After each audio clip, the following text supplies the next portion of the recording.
Hi, I'm Mr. Simons, and in this video we're going to look at applying our knowledge in terms of the limitations of financial reports.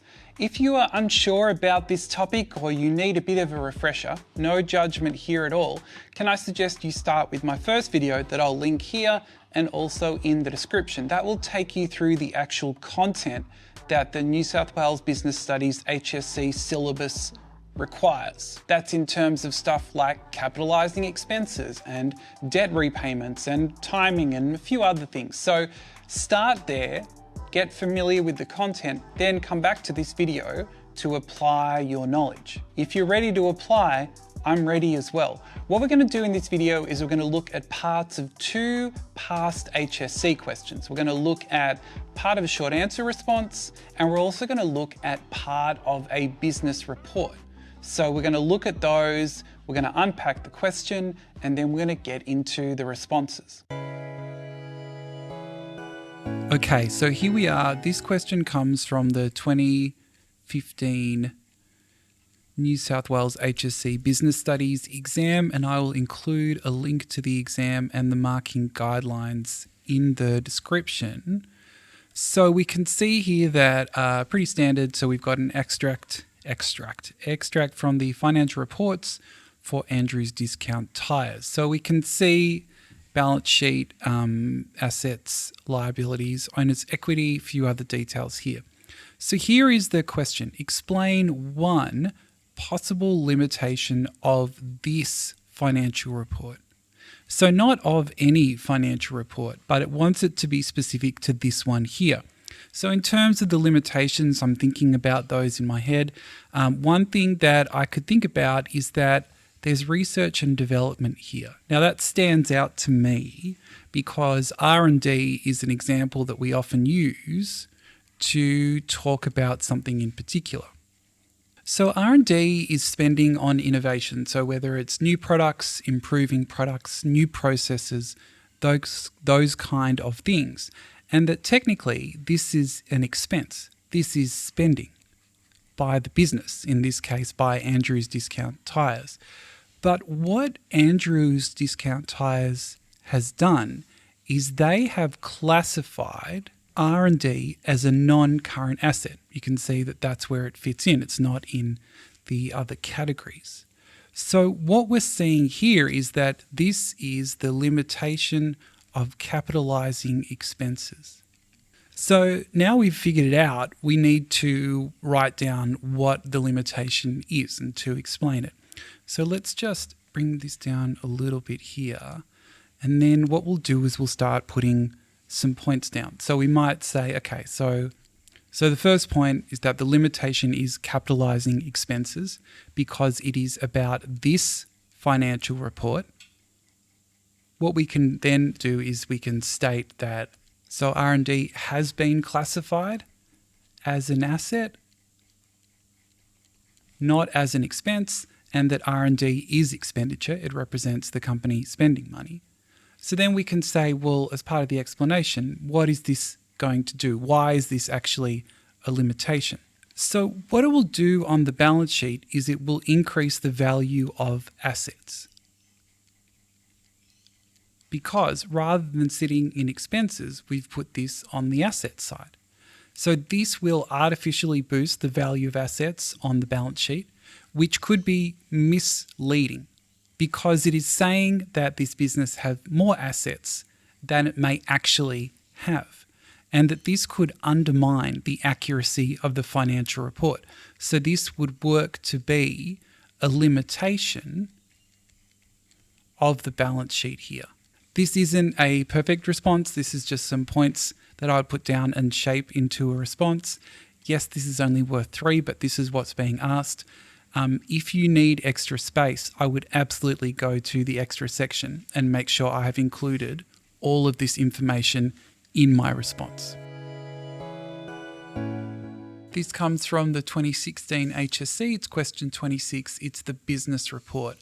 So the question reads, the table shows data for Lee's Catering, which is a small business, high-profile chef, and the food is of excellent quality, many bookings. Okay, great.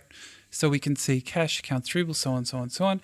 A potential a potential new partner is concerned about the accuracy of the financial reports. So when I see that, I start to think about the limitations of financial reports, because we know that the way in which they are done and presented can omit important information or can make it unclear and easy for investors to uncover. So the potential new partner has asked you to write a business report in which you explain possible limitations of financial reports. So there it is. So the first part of this business report is specifically asking us to address this. And I think a real strength of your response would be to connect the limitations of the financial reports with the actual figures you've got there. So you're not just saying, okay, well, some issue would be notes to the financial statement, but does it connect here? So I think that something interesting to me is that it's got goodwill here, and that is valued at $200,000. So goodwill, what's interesting to me though, is it's a small business, right? So the small business is saying, Lee's Catering is saying, that we have goodwill in our business that is worth $200,000. Interesting. That seems a lot in terms of a small business. So what we can then think about is that one limitation of financial reports is about valuing assets. In particular, it can be very difficult to value intangible assets like goodwill. So here's something I prepared earlier. So intangible assets, so those assets we can't hold like goodwill, trademarks, patents, brand names, that they're very difficult to value. It's very difficult to objectively value them. So Lee's Catering has decided to include goodwill because I think they think it makes them look pretty good to have goodwill value of the business at $200,000. But as an investor, you would want to be asking, how have they valued goodwill? So we might say we should find out what is the basis for the valuation. Is it based on comparable businesses? Is it based on a number that has just been pulled out of thin air? And in looking at that, we are going to ask the partner to think about, is this value overstated? So that we can start to talk about, at least in this first part of the response, that one of the limitations is that it is very difficult to value assets. And in particular, that in this example, that Lee's Catering may be overstating the value of its intangible assets. Now, you might also think about, well, would you include other limitations? And I think that you would include this one, I think, because it is very much based on the financial statements. But you could also talk about, well, maybe there might be issues with debt repayments, even though it doesn't directly connect to the financial stats, you're still showing that you understand the bigger picture. You might also talk a little bit about the timing of revenue and expenses, that kind of thing. But I think it would be so important to mention goodwill because here you are with a specific limitation that exists in these financial reports. Okay, so this is very much how I would go about addressing these questions. These are not perfect responses that I've given you, but what they do is they include the key content that you should include in order to access those higher marks.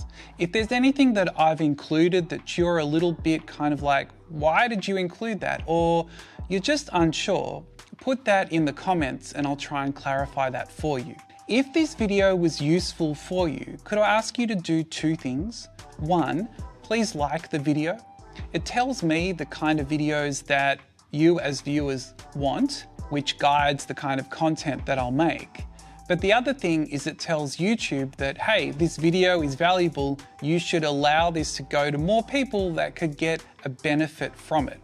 And that's really why I'm doing this. The other thing I'd ask you to do is, could you also share it with someone that you think might find it valuable? So someone that might be struggling with the limitations of financial reports, or just wants to find out a little bit more information about how to successfully address HSC exam questions in Business Studies. Anyway, thank you very much for watching, and I'll see you in the next one.